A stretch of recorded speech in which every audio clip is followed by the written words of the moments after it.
इसी क्रम में जो हम इत संज्ञक का क्रम हम बनाते जा रहे हैं, उसी क्रम में हमारा ये कैप इसका गिर गया नीचे। इसी क्रम में अगला सूत्र 1 3 5 की स्थिति में बैठा हुआ है। आदिर टू डवह, आदिर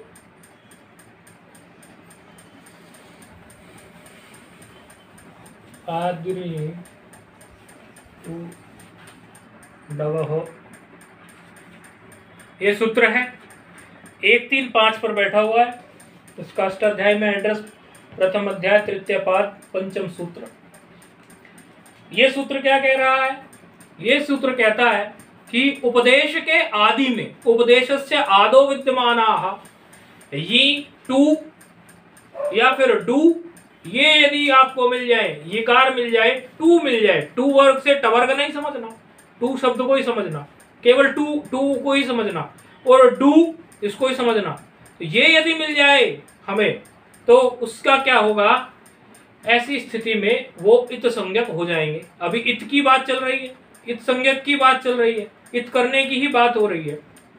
तो उपदेशे धातोराद्या इते इतः स्यु, मतलब यदि धातु के आदि में ये तीन मिल जाए, या तो यकार मिल जाए, या टू मिल जाए, या डू मिल जाए, इनकी भी इत संज्ञा हो जाए, इनको भी इत कह दीजिए। आगे इत का क्या फल है वो देखेंगे, लेकिन अभी इनको भी इत कह दीजिए, क्योंकि और उपदेश को आप जान चुके हो। धातु सूत्र गणों आदि वाच्य लिंगानुशासन आगम प्रत्यादेश उपदेशा प्रकीर्तितः, ये आप देख ही चुके हैं। तो यदि धातु में, सूत्र में, गण में, उणादि में, नाम में, लिंगानुशासन में, आगम में, प्रत्यय में, आदेश में, ये जो उपदेश बताए, इन सब उपदेशों में यदि इनमें से किसी में भी यकार आ जाए प्रत्यय के आदि में, हाँ उसके आदि में होना चाहिए, ऐसा नहीं कि बाद में, आदि में होना चाहिए। टू और डू इस तरह से कुछ आ जाए, यदि ये विद्यमान हो, तो ऐसी स्थिति में आपको क्या करना है? इनको भी इत कह देना है। इनका नाम भी क्या पड़ जाएगा? इत पड़ जाएगा। अनेकों धातुएं ऐसी हैं, अनेकों रूप ऐसे बनते हैं, अनेकों जगह आपको यकार देखने को मिल जाएगा। आप सोचेंगे कोई नया सा है, नहीं, नया कुछ नहीं है। यकार से संबंधित आपको अनेकों उदाहरण देखने को मिल जाएंगे। टू जिनके आदि में हो वो देखने को मिल जाएगा, डू जिनके आदि में हो वो देखने को मिल जाएगा। अनेकों ऐसे उदाहरण हैं। जैसे एक धातु है, कौन सी धातु है? यिमिदा, ये मी, ऐसे इस प्रकार की धातु है ये। और उसमें यकार मिल गया ये, तो ये इत हो जाएगा, इसको इत कर देंगे, मिल गया, यकार का उदाहरण मिल गया। इसी प्रकार हम देखना चाहे टू का उदाहरण देख लेंगे, फिर डू का उदाहरण देख लेंगे।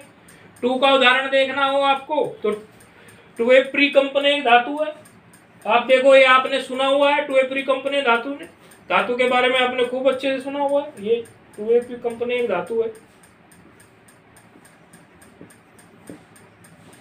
इसमें ये टू मिल गया आदि में, तो इसका नाम इत पड़ जाएगा। इत की बात कर रहे हैं अष्टाध्याय में, किसको इत कह सकते हैं? तो ये टू ए प्री कंपनी धातु का। डू का आपको अभी डुकरी करने बताई थी, इसको तो हलंत्यम से करके दिखाया था आपको, और इसको डू को आप किससे कर दीजिए? आदिरी टू डुआ से कर दीजिए। देखो दोनों काम हो जाएंगे। और ये आपने वो गीता में इस धातु का अच्छा प्रयोग भी सुना हुआ है, टू ए प्री का। तो इस तरह से ये जो धातु है, इसमें आपको टू का उदाहरण मिल गया, और डुकरी कंपनी, ये डुकरी करने में डू का उदाहरण मिल गया। तो आदिरी टू डुआ का कार्य ये हो गया। ये सूत्र ऐसे समझ लीजिए आप।